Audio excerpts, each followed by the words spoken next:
Okay, good morning students, class 9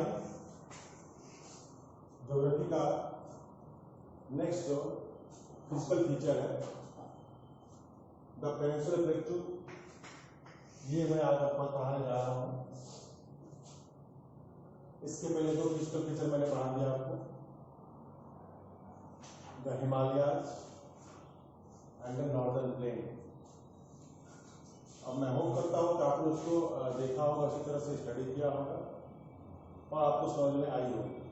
अगर आपने नहीं देखा है तो फिर मैं आपको कहूँ कि एक बार फिर आप बुक सामने रखें और उसके मैप को निकालें और वीडियोस को देखें, आपको समझ में आएगी। मेरे समझ से 9 के कुछ स्टूडेंट्स अभी इस पर इंटरेस्ट नहीं ले रहे हैं, क्योंकि व्यूअर से पता चल रहा है कि आपने इसको चेक नहीं किया, वीडियोस नहीं देखा है, तो आप देखें उसे। थर्ड जो आपका फिजिकल फीचर है द पेनिनसुलर प्लेटू। तो मैप पर मैंने ट्राई किया कि मैप पर आपको समझाऊं। ये रफ मैप आपके सामने है। पेनिनसुलर प्लेटू जो इंडिया के सेंट्रल पार्ट जो है, ऑलमोस्ट ये जो पार्ट आपका है देखें, ये पेनिनसुलर प्लेटू है और इसको टेबलाइड लैंड में कहते हैं। टेबल बस ये फ्लैट लैंड के रूप में है, इसे कहा जाता है पेनिनसुलर प्लेटू। पेनिनसुलर प्लेटू जो है वह बना हुआ है composed of the old crystalline, igneous and the metamorphic rock. इस सभी से ये बना हुआ है। आप कह सकते हैं लावा से बना हुआ, इग्नियस रॉक से लावा निकलता है, लावा से बना हुआ है।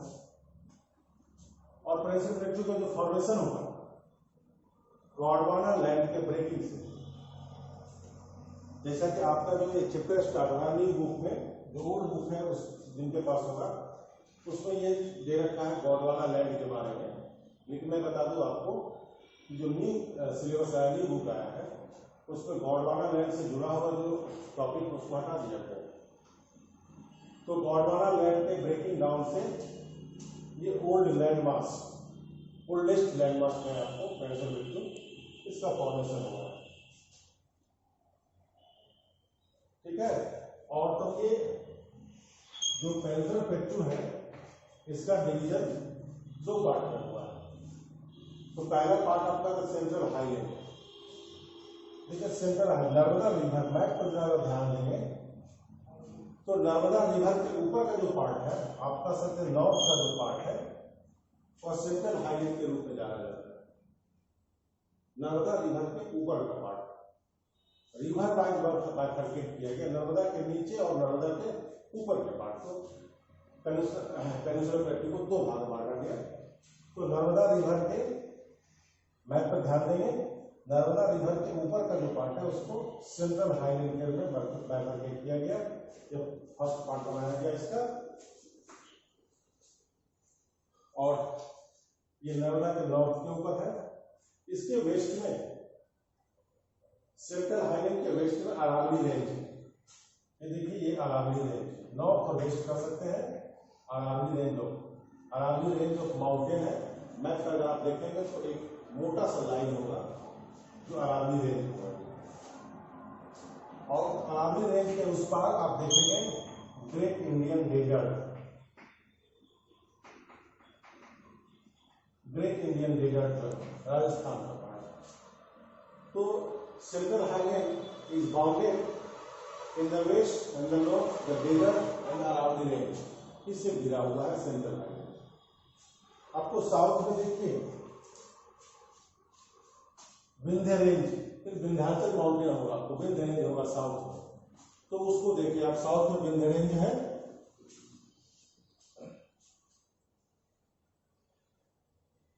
सतपुरा इसके साउथ में विंध्य रेंज है और सतपुरा के साइड में है। तो ये आप देख लें, साउथ में विंध्याचल रेंज और विंध्याचल पर्वत है, और वेस्ट में आपने देखा अरावली रेंज है और डेजर्ट है। ये आपका फर्स्ट आपका division of the central highland है। इसमें जो कुछ इंपोर्टेंट रिवर फ्लो करती है वह चंबल है, द सिंध, द बेतवा। आपको ये जो आपका सेंट्रल हाईलैंड है ये नॉर्थ और नैरोअर है, ये आपको ईस्ट में नैरोवर है, तो सकरा है, और इसका एक्सटेंशन इस पार्ट में आपको जो है उसको बुंदेलखंड के नाम से जाना गया। इस पार्ट में जिसका एक्सटेंशन है उसको बुंदेलखंड के नाम से जाना गया, और वाइडर है ये वेस्ट में, इस तरफ ये थोड़ा फैला हुआ है, वेस्ट डायरेक्शन फैला हुआ है। ईस्ट में इसके छोटानागपुर प्लेटू है, ईस्ट डायरेक्शन में छोटानागपुर प्लेटू। तो ये आपका पेनिनसुला प्लेटू का दो डिवीजन हुआ, द सेंट्रल हाईवे और दूसरा है डेक्कन प्लेटू, जो मैं इसके बाद डेक्कन प्लेटू को आपको डील करने जा रहा हूं।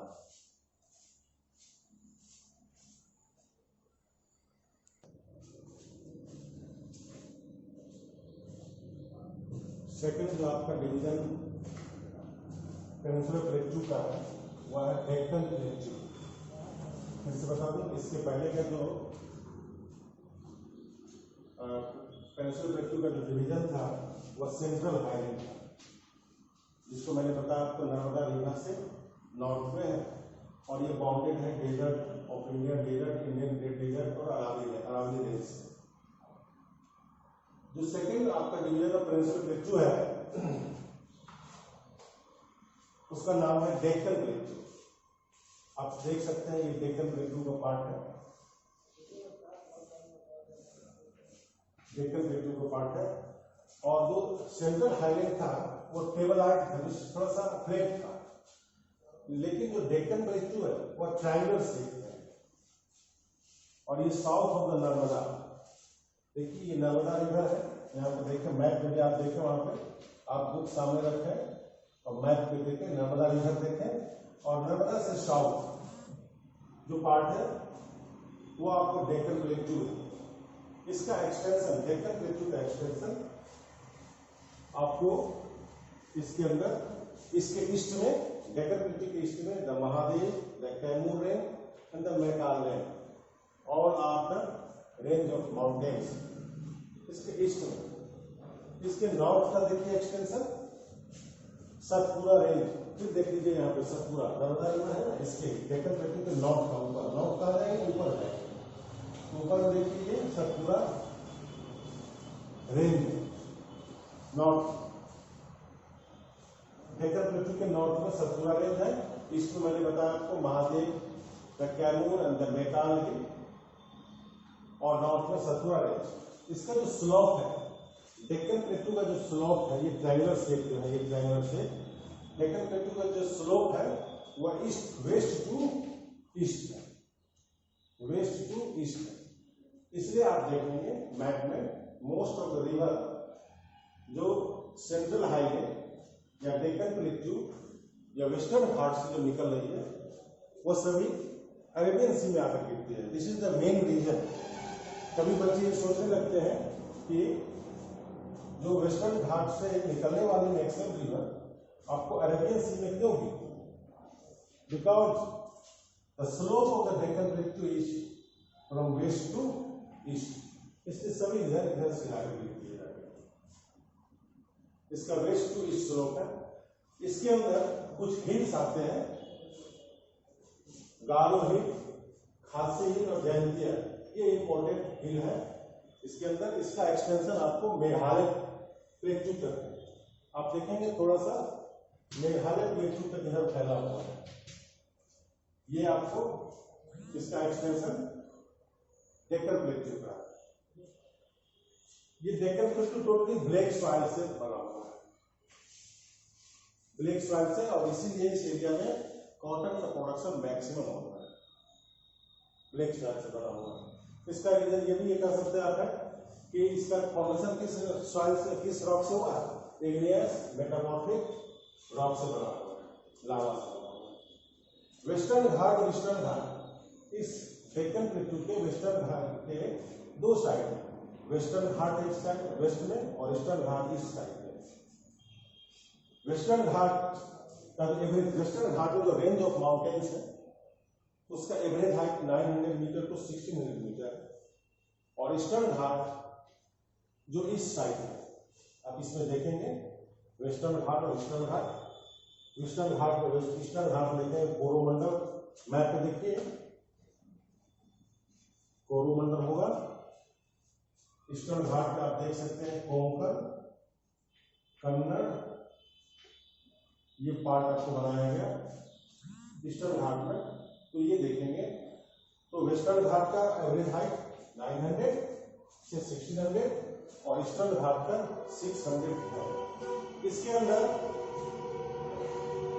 ये फैला हुआ है ईस्टर्न घाट आपको महानदी टू नीलगिरी रेंज तक, इसका एक्सटेंशन है, महानदी से नीलगिरी रेंज तक इसका एक्सटेंशन है। और इसमें कई इंपॉर्टेंट रेंज ऑफ माउंटेन है जो आप बुक में देखेंगे, उन सभी का नाम लिखा हुआ है, उनकी हाइट भी लिखी हुई है। एक इंपॉर्टेंट जो टूरिस्ट प्लेस के रूप में हिल स्टेशन है उसका नाम है ऊटी, या फिर उसको आप कह सकते हैं उदगमंडलम, जो यहाँ पे है। तो फिर से बता दूं मैं आपको, पेनिनसुलर प्लेटू को दो भाग में बांटा गया, central highland and the Deccan प्लेटू। Central highland और डेक्कन प्लेटू को बाइफरकेट करने के लिए बीच में एक इंपॉर्टेंट रिवर है नर्मदा रिवर। जो नर्मदा रिवर से ऊपर का जो पार्ट है नॉर्थ का, वो सेंट्रल हाईलैंड में आता है, ये केबलाइज है और इसका बाउंडेड है आपको Indian desert with Aravalli range, Satpura range और सेंट्रल डेक्कन प्लेटू जो आपका है नॉर्थ नर्मदा रिवर से साउथ में। और इसके दो साइड, ईस्ट और वेस्ट साइड में ईस्टर्न घाट और वेस्टर्न घाट है। तो ये आपका पेनिनसुलर प्लेटू का डिवीजन हो गया दो पार्ट में। इसे फिर से आप देखेंगे, इससे जो क्वेश्चन इराइज होगा आपके ब्रेन में, आपके दिमाग में, आप उसको कमेंट सेक्शन में डालेंगे, मैं इसको फिर से आपके क्वेश्चन को आंसर दूंगा। Okay, thank you.